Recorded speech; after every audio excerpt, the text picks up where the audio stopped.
দেশটা হলো চোরের দেশ। এই দেশে গরিব মানুষের আপনার মতো আমার মতো লোকের খাওয়া নাই। আপনার বাপের 1 শতক জমি নাই, আপনার ব্যাংকের 1 কোটি টাকা লোন নিয়ে আসতেছেন, ওই যে অফিসারের লোকে ভাও করছেন। আর আমার 3 লাখ টাকা দিবেন, আমি সৌদি জমাটা গরিব মানুষ, টাকা কোথাইছে 2 লাখ, আর 2 লাখ লাগবে। এরপর আরেকটা জিনিস চাই, টাকা নেওয়ার আগে সরকারি ব্যাংকে চাকরি করে এর মধ্যে কর্মকর্তার সিগনেচার লাগবে, ওই কর্মকর্তার 3টা ব্ল্যাঙ্ক চেক লাগবে। মানে যেটা বললাম, ওদের বাপ মার ফয়তার কাপড় সহ যায় ওরা।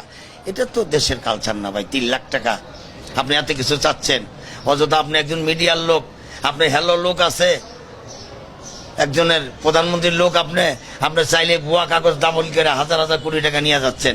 আর আমার 3 লাখ টাকা দিবেন, পৃথিবীর সব কাগজ আপনার দেখাইতে হবে। টাকা নেওয়ার আগে 12,000 নিয়ে যাচ্ছেন।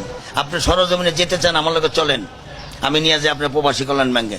3 লাখ টাকা আনতে যা চাইবো, আপনি ওখান থেকে নিজের গালে নিজে জুতা দিয়ে বেরিয়ে আসবেন, বলে আর জীবনের টাকার লেগে এখানে আসবো না, ভিক্ষা করবো মানুষের কাছে। এটা সেই বাংলাদেশ। পাই নাই না, শুধু ও যা চাই হইনাই তো আমি স্টক করছি। চাবো কি? চাওয়ার আগেই তো নিয়ে যাচ্ছে 12,000। এই ফরম, ওই ফরম, এই ফরম, ওই ফরম। তারপর ওই যে সরকারি কর্মকর্তা, মনে করেন আমি গরিব মানুষ, আমি কাউন্টারে চাকরি করি, আমি বিদেশ যেমন নিয়ত করছি, আমার 3 লাখ টাকা লাগবো।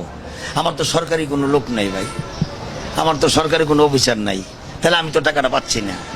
আর আপনি সরকারি একজন কর্মকর্তার ব্ল্যাঙ্ক চেক আপনি তো গভীরতা আত্মীয়তা ছাড়া দিবেন না, দিবে কেউ? তা আমার তো নাই। তাহলে শুধু শুধু মানুষকে হয়রানি করা, এই প্রবাসী কল্যাণ ব্যাংক দিয়া মানুষকে ধোকা দেওয়া না, এর সাথে চিটারি করে বলা, এই সমস্ত দুর্নীতি বন্ধ।